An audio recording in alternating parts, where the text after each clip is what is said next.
Hey there guys, Reckon here, and welcome back to Let's Raid Katawa Shoujo. In the last episode, we attended Emi's track meet. We didn't exactly finish it, so, since we're still here, might as well do that. While waiting for the relay to start, I peer at Ren. She seems uninterested in her surroundings, myself included. That remark she made before is still stuck in my head. Emi is the most Emi when she runs. It does make sense now that I think about it. After seeing her run now, I can believe that Emi gives her all on the track. Sports are more than a hobby or even a competition to her. They're a defining aspect of her life. What about Ren then? Does she feel the same way about art? Considering the persistence she displayed before the festival, I could easily believe it. Did I see Ren at her most Ren when she was painting the mural?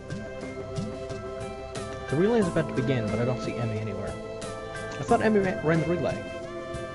She runs anchor. So she won't be running for a while yet. Ah. Did you see it? Huh? Emi at her Emiest. Maybe. Maybe this time. The race begins, and I cheer Emi's teammates along as they pass the baton. Finally, I see me sprinting onto the track to take the final handoff. Once again, I'm taken aback by how graceful she looks when she runs. It really is beautiful. The look of determination and fearlessness on her face only adds to the picture. Emi at her Emiest, I suppose. Emi flies across the finishing line with a great leap, just barely ahead of the next runners, but still in first. Well, let's go down. Gotta crown the victor. See if you can find a laurel branch. That's not going to be easy. Ren shrugs. At least we tried. Emi is surrounded by her teammates, all of them congratulating her on the run. Ren seems to be waiting for Emi to notice that she's arrived. It doesn't seem her style to draw attention to herself, or to emote beyond shrugging. Being more impatient than Ren, I wave to Emi in her stead. She looks up and grins happily at us. Hey, you showed up! We would have brought you a crown of laurel, but Sao didn't find one. Neither did you. It wasn't my job to look. When did we assign jobs? When I said, see if you can find a laurel branch. Try to keep up. I shrug. Guess Ren's rubbing off on me. Seems it's my fault after all, Emi. Emi laughs at Ren and me. It's okay, I'm sure you'll make it up to me somehow. Sure. Good. So how'd I look? Very impressive. Emi seems pleased with this assessment. I don't mention how much more impressive her performance is given her lack of legs. I figure she knows that already. Besides, it seems like it would take away from her efforts somehow. Great to hear. I was worried that I looked a little slow in the relay, but I guess I did fine, huh? Emi giggles and then seems to remember something. Oh, before I forget, Ren and I are going to do something next Sunday as a post-track meet celebration. You should come along. Normally we do it the day after, but since today's Sunday, I've got homework in class and all that stuff to take care of. Oh, sure, I'd love to. Great, it's a promise then. Oh right, your mom wanted to say she's proud of you. She'll call you later tonight. Thought I saw her in the stands. Glad she made it. Hey Emi, you're gonna miss the medal ceremony. Oh yeah, thanks. Actually, I would assume that the teammate would be female, considering you only saw females on the track, so... Oh well. She turns to Ren and myself. You don't have to stick around for this part. It takes forever. Besides, you should get cracking on your homework now if you don't want to be up late, Sal. I think I've temporarily forgotten what her voice is. Fantastic. Take a couple days away from recording, and you just completely forget. Absolutely outstanding. Emi skips back to her teammates, leaving me and Ren by ourselves. Neither of us has the slightest interest in the post-competition ceremony, so we slightly get away and back to the quad. Ren yawns without even trying to restrain herself and shuffles her feet around restlessly. I felt awkward, but less so if I was with someone else. Still, I'm left hanging, not knowing what I should say next.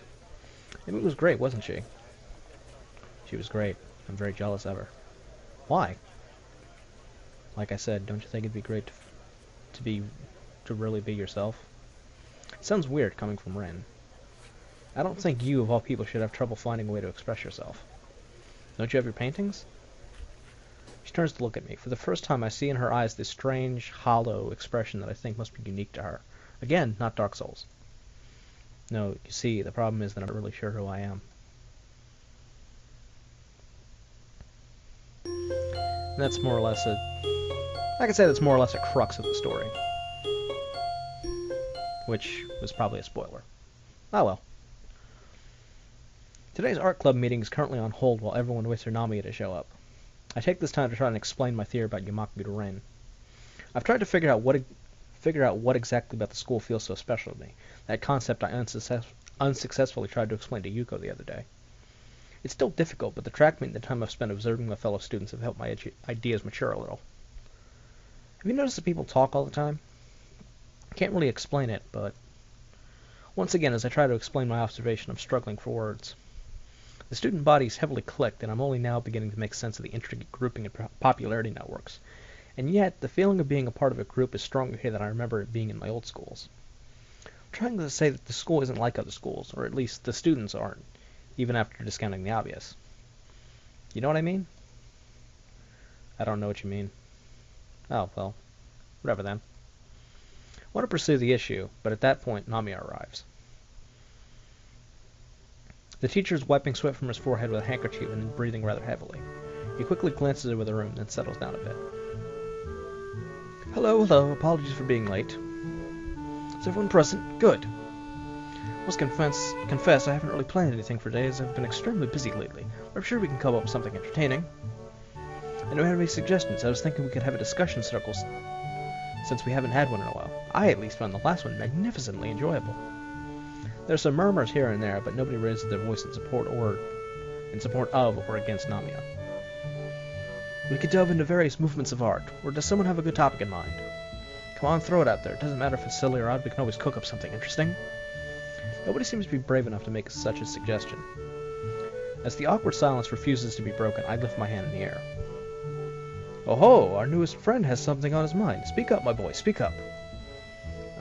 Well, I don't know about anyone else, but I've always wondered why art exists in the first place. My voice trails off, a silence sets in the room, and nobody makes a follow-up on my meek suggestion. Then the teacher burst in laughter. Ho ho ho, excellent! Very good indeed. Right out of the gate with the big one, huh? Fabulous.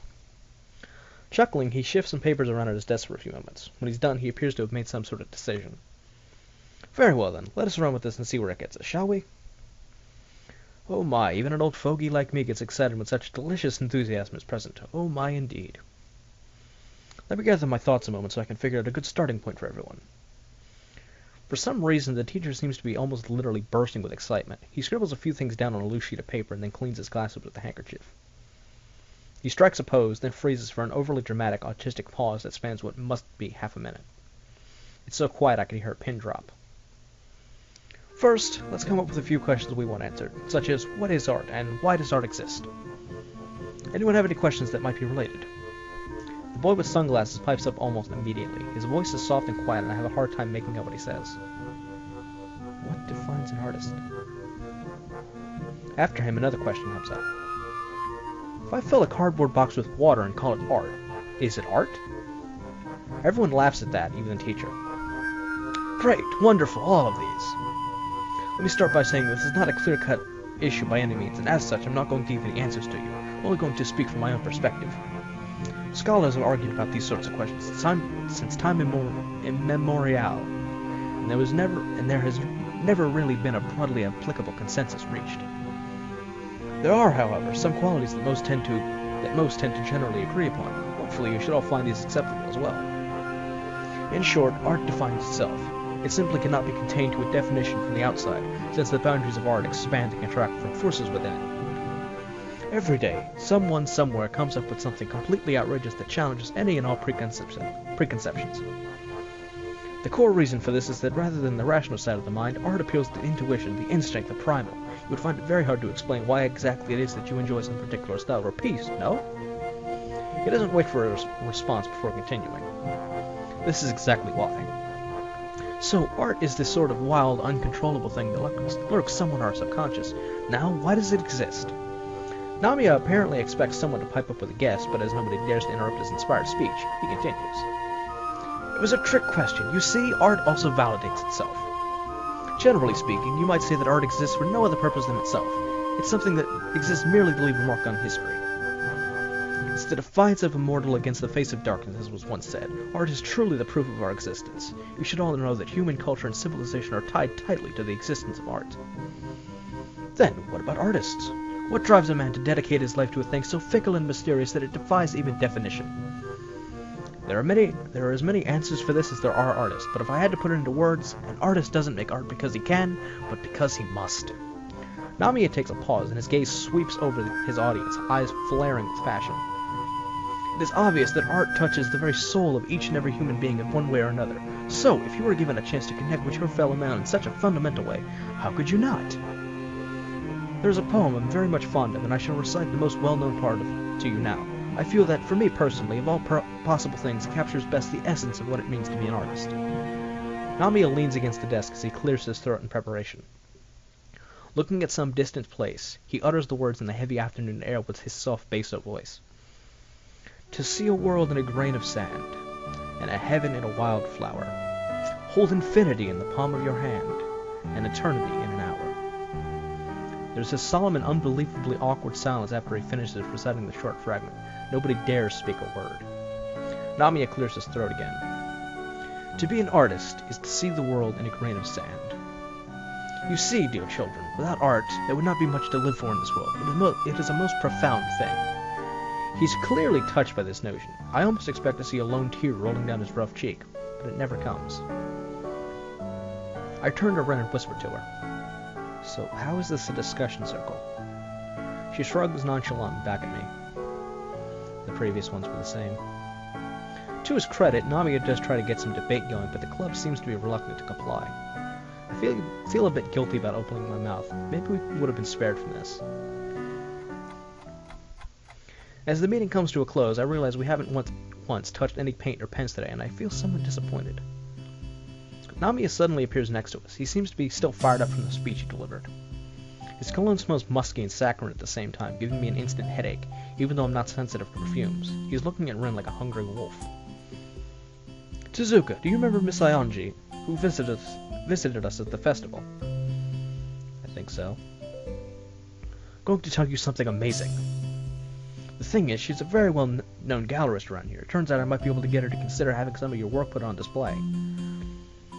He ends his sentence with a dramatic gesture. It seems he's expecting Ren to show some sort of joyous, shocked reaction at such grand news, but she just stares at him blankly. Magnificent, isn't it? This could be a real chance for us to get ahead, girl. But... Now, I know what you're about to say. Yes, it wouldn't be a simple affair, but I think this is an absolutely fantastic opportunity. Frankly, I wouldn't be surprised at all if we even made it big. This could be the first step, and then when the word is out, we could strike while the iron is hot. Right, Nikai? Yeah, it does sound pretty great if you're into that kind of thing. See, we should definitely not let this one pass, am I right? I don't really. Ren seems to be troubled for some reason. I can't figure out why. What Nomiya is saying does indeed sound like a possibly great thing. She looks pretty down, though, and confused. I've never seen her like this. So, what do you think? Ren looks up to her teacher's glowing face, then back down to her desk. I'll think about it. Nomiya is at last taken slightly aback by Ren's lack of superlative delight, and he smiles widely at her and gently pats her head. Good girl. The club meeting is finally over, and as I lazily collect my things and help clean up, I start feeling exhausted for some reason. There isn't much to do, however, so it's over quickly. I catch up to Ren, who left the club room just a moment earlier, so we're walking down the stairs to the ground floor while I try to go over Namiya's passionate speech about art, and Ren seems to be lost in thought. Not an unusual state for her, I've learned, but something about her expression makes me feel uneasy. Penny for your thoughts. That'd be too cheap. You're just overpricing your thoughts. I wouldn't be able to sell them anyway. I'm not sure what I'm thinking about yet. That'd be fraud too, like stealing candy from a baby. That's theft, not fraud. I have to think about what I think. Is this about what the teacher said, getting her work put on display and all that? She doesn't answer, but stops in her tracks as we reach the lobby. We're the only people around, so it's very quiet. Footsteps echo from a few floors above as someone hurries along the hallway. Probably Emmy again. I think I'm going to go somewhere elsewhere. I think she really is troubled. Want company? I can't promise much help with the thinking, but it's not like I have much else to do. I'm supposed to do some light exercise. If you like. Ren leads me outside to the wall behind the dormitories. There's a small black gate there, made from the same wrought iron as the main gate. It leads to the shadowy woodland park behind the school. The gate is rusty, as if it hasn't seen much use. However, it sits open, so we pass through. It's not forbidden for students to leave the grounds, but somehow I feel a little uneasy. A path leads deeper into the forest. Tall zelkova trees and maple trees rustle in the wind, their canopies creating patches of chill air hanging in the places where the shadows fall. The forest smells strongly of earth. I almost feel cold, even though the midsummer day is as hot as ever. Ren trudges ahead like a sleepwalker, sure-footed but with no apparent destination in mind. Her thoughts seem to be somewhere else. I follow a few steps behind, taking more care to watch where my feet land. The path follows the land uphill at a low angle, sometimes making little detours downhill before climbing back upward. The muted brown and gray trunks line the path on both sides, peppered with ferns and other undergrowth. After a little while, I start getting worried. The path is still wide and clear, so there's no chance of getting lost, but it doesn't look like we have any particular destination. There's nothing wrong with a bit of aimless wandering around, but I don't want to go so far that I get too tired to walk back. I'm starting to get a little winded and my legs feel heavy. I want to stop and get a chance to catch my breath and rest my legs, but Ren keeps on going. Where are we going? Or are we going anywhere at all? Worry tree. I see. So what exactly is the worry tree? It's just a tree, like this. She stops in front of a particularly large maple that might or might not be the worry tree. Its lush green leaves sway slightly in the breeze blowing through the small clearing we entered. I guessed as much. There are people who believe that you must come here to wallow in misery if you are miserable. Only by people I mean me, and the tree isn't really called anything. So if you're miserable, you talk to a tree about it? No. What? You can't talk to trees. What do you think I am, crazy? No, I didn't mean it like that. Or maybe you talk to trees? I'm sorry, I didn't mean to say that you were crazy, even though you probably are if you talk to trees. I wouldn't recommend it in either case. People will think you are a weird person. No, just forget it. She looks mildly confused, for which I don't blame her at all. She tilts her head a little to the side, expression melting back to her usual one. Alright, I'm good at forgetting things. So why are we here? Are you miserable then? I can't read the expression she makes. I hate how bad I am at interpreting Ren's mood. She doesn't answer right away, as if she herself isn't quite certain of her own mood. The blank stare changes into a more difficult expression as she shuffles her weight around. Finally, coming to a conclusion, Ren shrugs her shoulders. I've grown to seriously dislike that gesture. It doesn't mean anything. Maybe. I just kind of feel like I'm sinking underwater. I don't know what I should do. I don't know where I should go, that's all. Maybe it's not a big deal, but I thought walking might help. Kind of like if I go somewhere I would know where I should go. I don't really know if it did. It really would have made sense if walking had helped decide where to go. So you don't want to try to get an exhibition, or rather you don't know if you do? Can't decide? Ren doesn't say anything for a while, arranging her thoughts in silence. The quiet is broken by birdsong from somewhere in the treetops, followed by rustling leaves as the bird takes flight. Maybe. I'm not sure if I can have a thing like that. So far I've only painted for myself. I don't think I could have my things on display the way I am now. This me couldn't do it. Her reason sounds like a weak excuse. I make my trademark frown, but she doesn't notice it. I don't get it. The teacher certainly thinks you could. I don't think he'd suggest otherwise. Sounds like he's calling favors from his friends, too. I know. He's really done a lot for me, but this might be too much. Becoming someone who can do it might be pretty hard. Maybe I couldn't do it at all. He can't do it for me, and if I let him try, I'd just sink deeper and deeper. Ren stands in front of the large maple and turns away from me. I want to close the few feet of distance between us, and I don't know. My irritation is suddenly gone. I start feeling sympathetic to her. I know exactly how you feel. Well, maybe I don't, but still. I think I haven't felt like I was actually in control of my own life this whole year. Just helplessly going along with the flow. Like coming here to the school.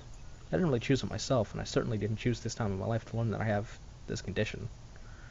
I still can't casually say the word aloud. It's like, yeah, it's exactly like being underwater. Like I can't even breathe. Ren turns to face me again, a sad expression on her face. Is that why you look so sad all the time? I don't want to look sad like you. Do I look to you like you look to me? I don't look sad all the time. I just don't know what I should be feeling, what kind of face I should be making. Me neither. Do I look sad now? Not really. You look like you always do, I think. But I'm sinking. I should try to float up like a rubber duck. Quack, quack, all yellow and creepy. I have to think for a few seconds about which direction I should pursue in this conversation. Then I realize it doesn't matter. You think rubber ducks are creepy? You don't? I think they look very creepy. Everything that has eyes but isn't alive is very disturbing, like rubber ducks and reflections in mirrors. She plops down on the forest bed, leaning on the maple she named the worry tree. After wondering what to do for a minute, I sit down too, 3 feet apart from her. The forest envelops us in its embrace, and its stillness falls upon the two of us. We sit there without speaking for a long while. I can literally feel the time passing. Patches of sunlight litter the small clearing, a pattern that echoes the maple canopies. One of them falls directly on me, warming me all the way to the bone. I wonder what I could do for myself, and maybe for Ren. For now, I just keep watching her from this distance. Sometimes she cranes her neck all the way back, so much that it looks almost painful, and stares up at the small patch of sky visible past the canopy of the worry tree. Sometimes she just stares blankly ahead, as if seeing something just beyond her reach. She keeps whispering to herself, but so quietly that I can't hear her, even though I'm sitting right next to her. I only see her lips moving, like she was in the middle of a distant dream.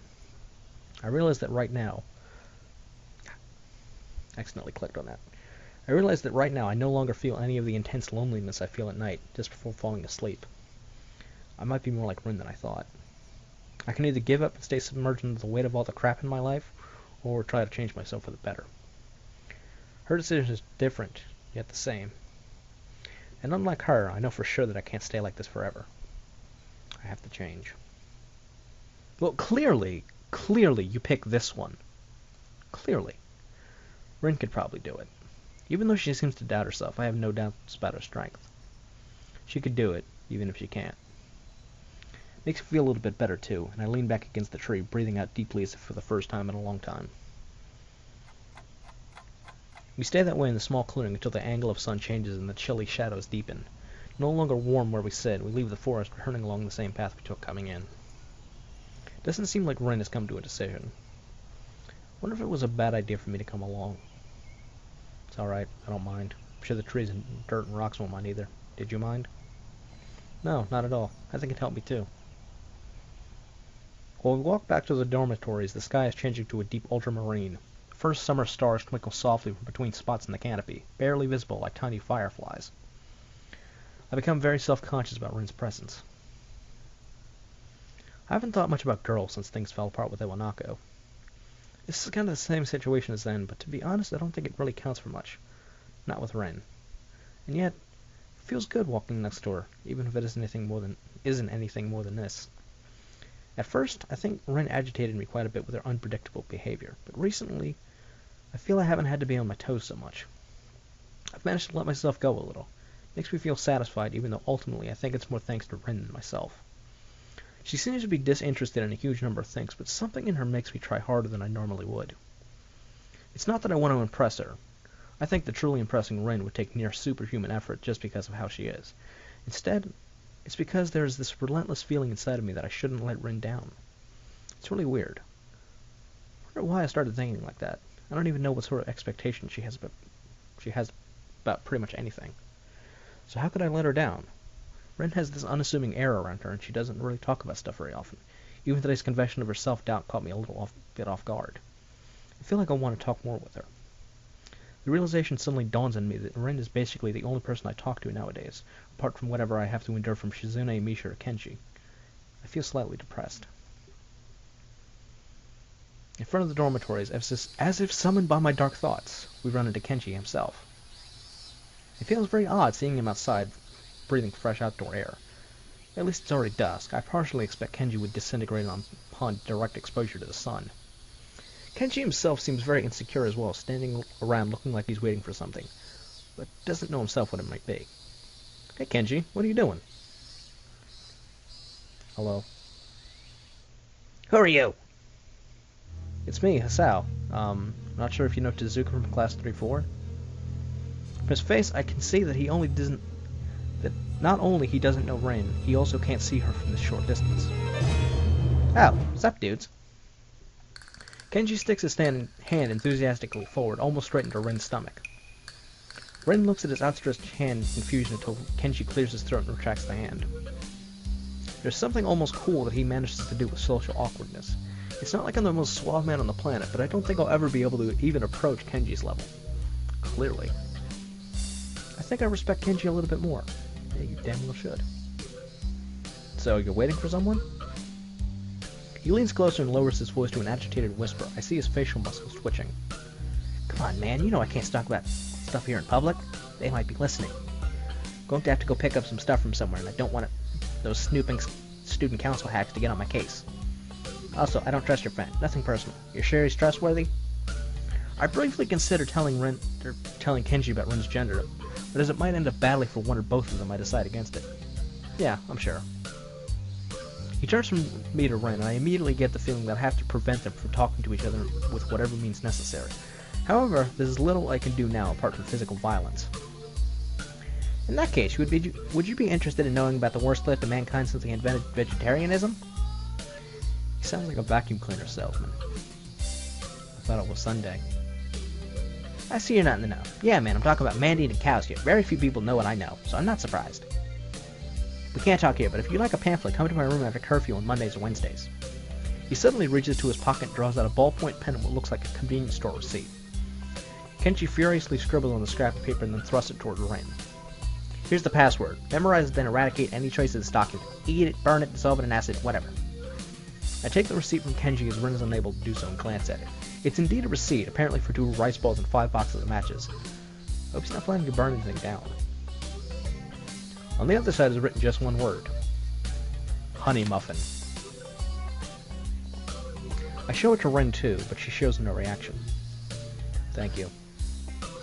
Yo, Sal, you still in that club? The Club of Dark Arts? Fine art. Anyway, yeah. Actually just had a meeting today. Still got your wits about you? No shady mind trick going on? Nothing personal, man, but I have to be on top of things. Can't get caught with my pants down. Speaking of which, you should really take showers a bit later. Gotta respect that personal space. Nothing personal. Kenji looks around as if he heard something and straightens his jacket. Okay, I gotta scoot now before it gets too late. Later, dudes. Good luck. Kenji takes off rapidly toward the main gate. Ren looks after him, frowning. We watch after Kenji's diminishing figure in silence. What's wrong with him? Technically speaking, I think he's legally blind. Oh, I see.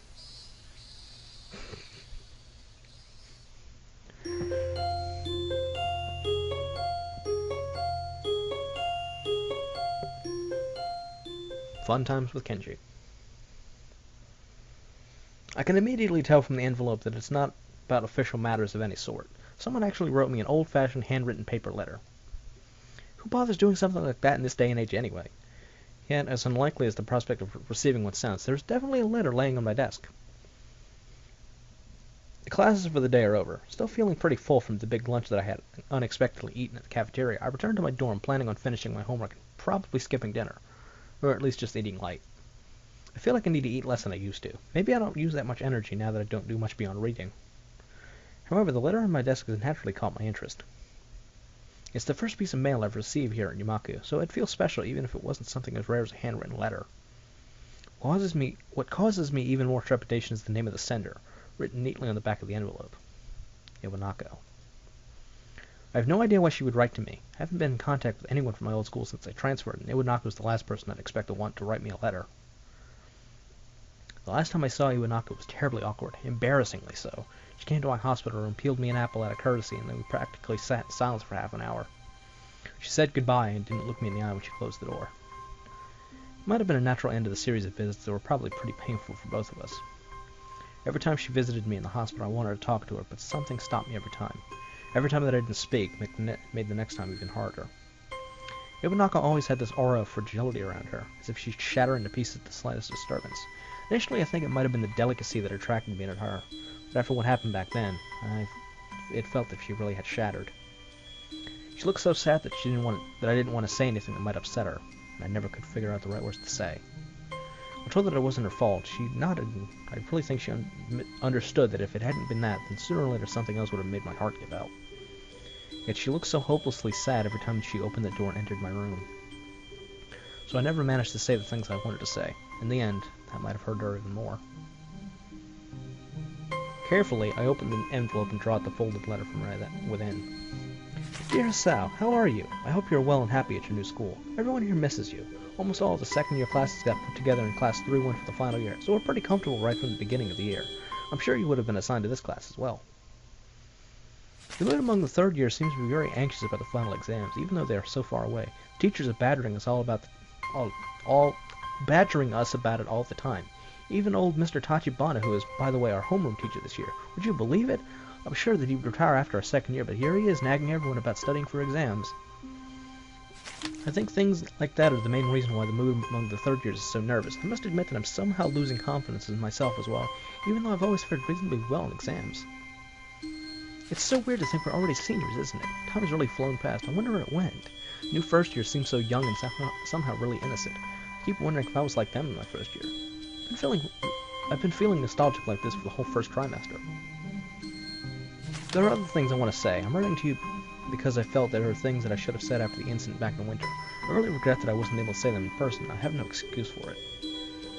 The truth is, the times when I visited you at the hospital made me worried about you. I'm not talking about your health. You seem to become more distant and disheartened. Gotta read properly, gotta look.